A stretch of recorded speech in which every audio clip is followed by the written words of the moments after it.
Hi there and welcome back to Artisan Upholstery Studio. So I am working on this little vintage fluted chair, and these flutes are sewn into the foam. They are not their traditional flutes that are quite tricky. This one's easy and I want to show you how to do it. So here's the finished chair. You'll remember in the last video we did the seat and the arms, and in this video I'm going to show you how to do the back and the outside parts and all the finishing.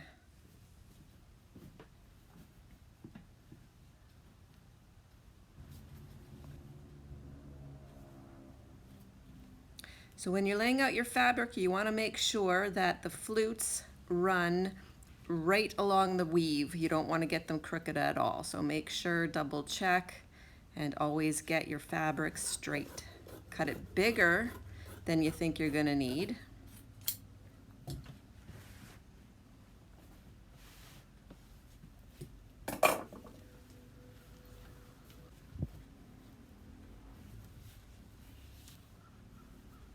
And this foam was in pretty good condition, so I didn't need to change it out. It didn't have any weird smells, didn't have any holes, didn't have any mildew.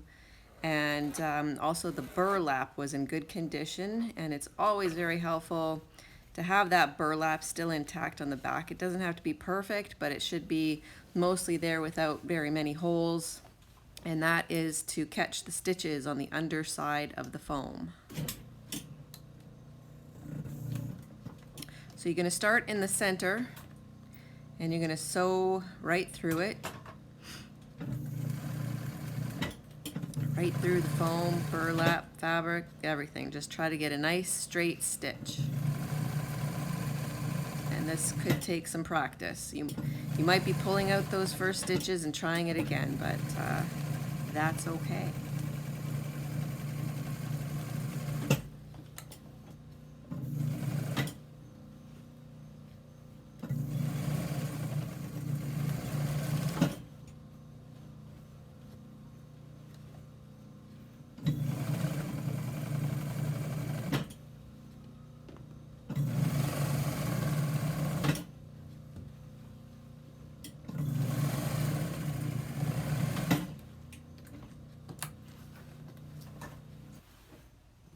Make sure it's nice and smooth, no wrinkles. And then you're going to move to the one directly beside it. Make sure that the weave is nice and straight. And it does take some wrestling to get it in the machine properly, but once you get it in there, it should be fairly easy to pull it through.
So once you've done one full side, you're going to flip it over and do the other side from the bottom to the top this time, just because it's easier to fit it in the machine.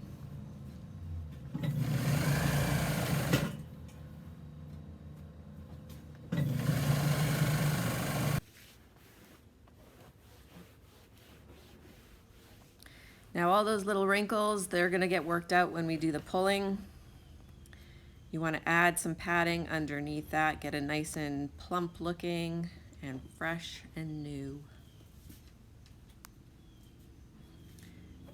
you're going to want to add some, especially to the top, to get nice round look at the top. Feather it out so that there's no lumpy bits.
Now when you make this cut, you want to make sure you're going on a big enough angle so that you can safely fold that fabric around here, yep, and at the top there to go around the arm.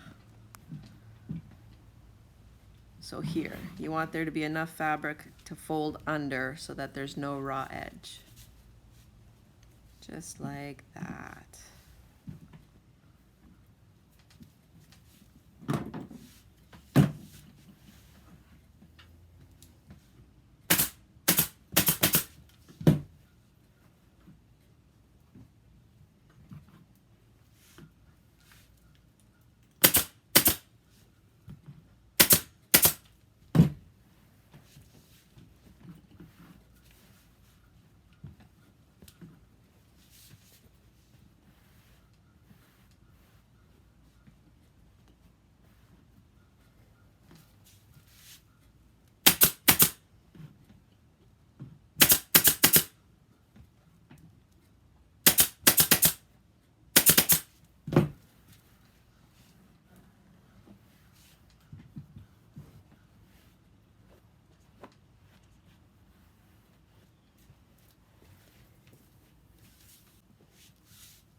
Now I highly recommend wearing gloves as you're pushing this down. It's easy to cut yourself.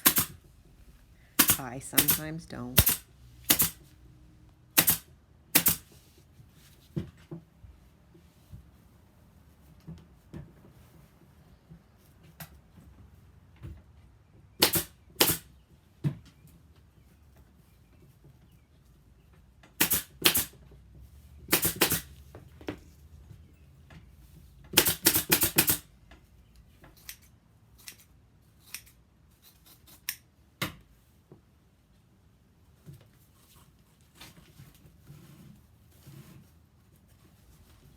Okay, so here I am shoving in some extra padding so that there's a nice round look on the back instead of having a hollow part at the top where it wants to pull down and look squished in. This is going to puff it out at the top and make it look nice and round and full.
So here it is, the finished chair. Now I wanted to show you the design detail on the back here that I chose to do.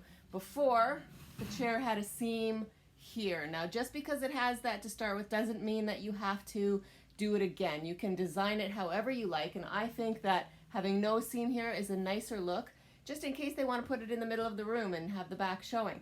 Now hand stitching it here was the only way to go because there's no rail there, but it makes it look sleek and not as defined as where the piping is. So I think that that's a nice solution to that problem, and I hope that you enjoyed watching. Thank you. Bye-bye.